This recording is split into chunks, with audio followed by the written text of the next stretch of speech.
আবুধাবিতে Asia cup ক্রিকেটের গুরুত্বপূর্ণ ম্যাচে আফগানিস্তানকে ৩ রানে হারিয়ে ফাইনালের স্বপ্ন বাঁচিয়ে রাখল বাংলাদেশ জাতীয় ক্রিকেট দল। দিনের অন্য ম্যাচে পাকিস্তানের বিপক্ষে ভারত জয় পাওয়ায় এখন সুপার ফোরের শেষ ম্যাচে পাকিস্তানকে হারাতে পারলেই ফাইনালে উঠতে পারবে মাশরাফি মুর্তজার দল। টসে জিতে ব্যাট করতে নেমে আগের 2 ম্যাচের মতো এই ম্যাচেও ব্যাটিং বিপর্যয়ে পড়ে বাংলাদেশ ক্রিকেট দল। দেশ থেকে উড়িয়ে আনা 2 ওপেনারের মধ্যে কেবলমাত্র ইমরুল কায়েসকে দলভুক্ত করলেও ব্যাটিং উদ্বোধনীতে ছিলেন যথারীতি লিটন দাস এবং নাজমুল হোসেন শান্ত।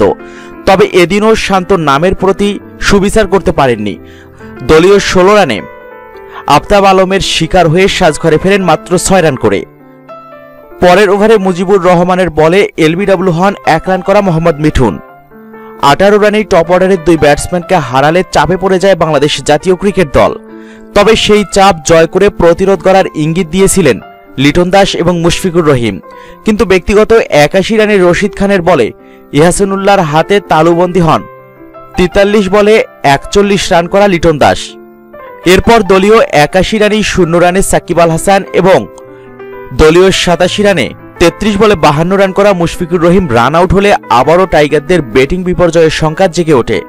তবে বিপর্যয় সামলে শক্ত হাতে দলের হাল ধরেন ইমরুল কায়েস এবং মাহমুদুল্লাহ রিয়াদ। তাদের বুদ্ধিদীপ্ত দৃঢ় ব্যাটিংয়ে আলোর পথ খুঁজে পায় মাশরাফি মুর্তজার দল। নিজেদের জুটির রেকর্ড গড়ে দুজনের দলকে এনে দেন লড়াকু সংগ্রহের ভিত। তবে মাহমুদুল্লাহ রিয়াদ ইনিংস শেষ করে যেতে পারেননি। 47তম ওভারে আফতাবকে উড়িয়ে মারতে গিয়ে রশিদ খানের হাতে তালুবন্দী হন তিনি। তার আগে 81 বলের মোকাবেলায় 74 রান করেন, যেখানে ছিল 3টি 4 এবং 2টি ছক্কার মার। অবশ্য মাহমুদুল্লাহ রিয়াদের আগে ইমরুল কায়েস ক্রিজে থাকায় বাংলাদেশের মজবুত স্কোরের আশা জিয়েছিল তখনও। কিন্তু নতুন ব্যাটসম্যান অধিনায়ক মাশরাফিকে নিয়ে দেখে শুনেই খেলছিলেন ইমরুল। যদিও শেষ ওভারের আগের ওভারে 10 রান করা মাশরাফি ফিরে যান সাজঘরে। শেষ পর্যন্ত মিরাজকে নিয়ে অপরাজিত থেকেই মাঠ ছাড়ে 6টি 4-এর সাহায্যে 79 বলে 72 রান করায় ইমরুল কায়েস। নির্ধারিত 50 ওভার শেষে বাংলাদেশের সংগ্রহ দ্বারায় 7 উইকেট হারিয়ে 249 রান। আফগানদের পক্ষে আফতাব 3টি এবং মুজিবুর রহমান 2টি করে উইকেট নেন। 250 রানের জয়ের লক্ষ্যে খেলতে নেমে শুরুতেই 2 উইকেট হারায় আফগানরা।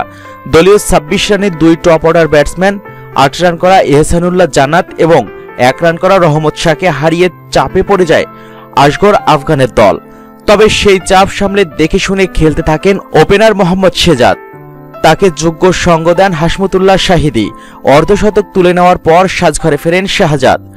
81 বলে 53 রানের ইনিংস খেলার পর রিয়াদের বলে বোল্ড হন তিনি। তবে শেহজাদের বিদায়ের পরেও সাবলীলভাবে খেলে যাচ্ছিলেন শাহিদি। ব্যক্তিগত 39 রানের মাথায় আফগান অধিনায়ক আসগরকে ফেরান টাইগার দলপতি মাশরাফি মুর্তজা। এরপর সাজঘরে ফেরেন 99 বলে 71 রান করা শাহিদিও। তবে এরপর মারমুখী ব্যাটিং করতে থাকেন মোহাম্মদ নবী। 28 বলে 32 রানের ঝোড়ো ইনিংস খেলে নবী যখন ফিরছেন তখন ম্যাচ ঝুলছে পেন্ডুলামের মতো। শেষ ওভারে জয়ের জন্য আফগানদের প্রয়োজন ছিল 8 রান। ওভারের প্রথম বলে 2 রানের সংগ্রহের পর দ্বিতীয় বলে সাজঘরে ফেরেন রশিদ খান। নাটকীয় ওই ওভারে লেগ বাই থেকে আরও 2 রান নিতে সক্ষম হয় আফগানিস্তান। মুস্তাফিজের করা দুর্দান্ত ওই ওভারে মাত্র 3 রানের জয় পায় বাংলাদেশ জাতীয় ক্রিকেট দল। বাংলাদেশের পক্ষে সর্বোচ্চ মাশরাফি এবং মুস্তাফিজ 2টি এবং সাকিব আল হাসান এবং মাহমুদুল্লাহ রিয়াদ 1টি করে উইকেট লাভ করেন।